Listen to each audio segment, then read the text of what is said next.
think back for a second. Have you ever had a teacher who was more than just a teacher? You know, someone who saw the potential in you, maybe even before you saw it in yourself. Today, we're diving into this really powerful idea, the teacher as a builder of souls. So you can look at teaching in two ways, right? On one side, you've got the standard approach, teaching from the books, drilling facts and figures. But on the other side, well, that's where the magic happens. It's about building humans. The greatest teachers, they operate here. Their job goes way beyond the curriculum. They're shaping character, they're building confidence, they are building souls. And this quote just hits the nail on the head, doesn't it? The real impact of a teacher like this isn't about what you cram for a test. It's that deep emotional thing. It's the lesson that actually sticks with you for your entire life because it's lodged right there in your heart. Okay, so how do these builders of souls actually pull this off? What's the secret? Well, it all starts with the classroom itself. Let's dig into how they create a real sanctuary for learning. The very first thing an ideal teacher does is a kind of transformation. They take four walls and a bunch of desks and turn them into a safe haven. This isn't just a place to learn stuff. It becomes a space where students feel safe, where they feel respected, and where they can genuinely open up their minds. All right, here's a simple, everyday thing that tells you everything about a teacher's philosophy.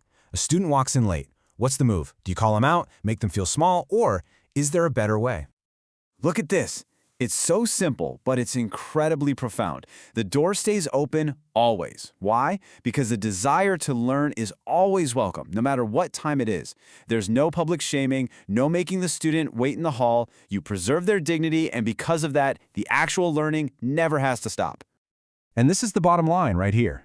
Humiliation, fear. Those things are like walls that block education. A teacher who really gets it knows you have to protect a student's heart first, because you can't teach a mind that's attached to a heart that's broken. So, creating that safe, respectful space is absolutely crucial, but it's really only half the story. Next up, let's explore how these teachers use their words that build worlds, to connect with students on a whole other level. We all have this picture in our heads of a teacher who just lectures nonstop for an hour, right? But the best teachers know that just doesn't work. A constant stream of words doesn't automatically mean a wealth of knowledge is being transferred. Instead, what they do is practice impactful communication. Every word is chosen with care.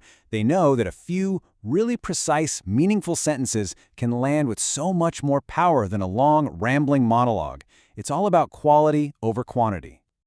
And they use this skill to actively build students up. They get that everybody learns at their own pace. When they call a student to the board, it's not to put them on the spot. It's to empower them. They encourage them to speak up, even if they only know a tiny bit, because every word is a win. It's shaping a personality, one small step at a time.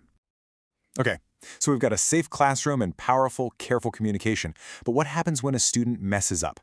This is where we get to the real core of their philosophy: choosing compassion over punishment. Every single time. For a teacher like this, punishment just isn't in the toolkit. It's off the table. Fines, penalties, public callouts, they see all that stuff is actually working against the goal. They know that so often there's a hidden struggle behind why a student is acting out.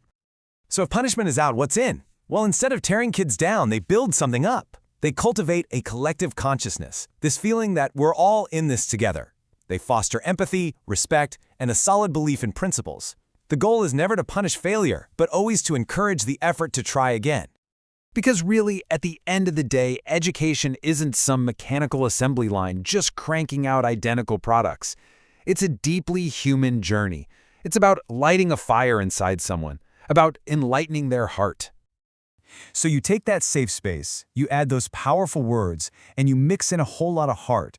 And when a teacher combines all of that, their influence explodes beyond the four walls of the classroom.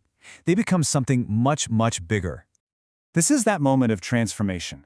They stop being just an instructor, just someone who passes along facts. They become a true architect of what's to come. They become a builder of souls. That's the ultimate job title. By focusing on the human being first, they build something strong, something curious, something good. The student is their masterpiece. And just think about the ripple effect from that. It's massive.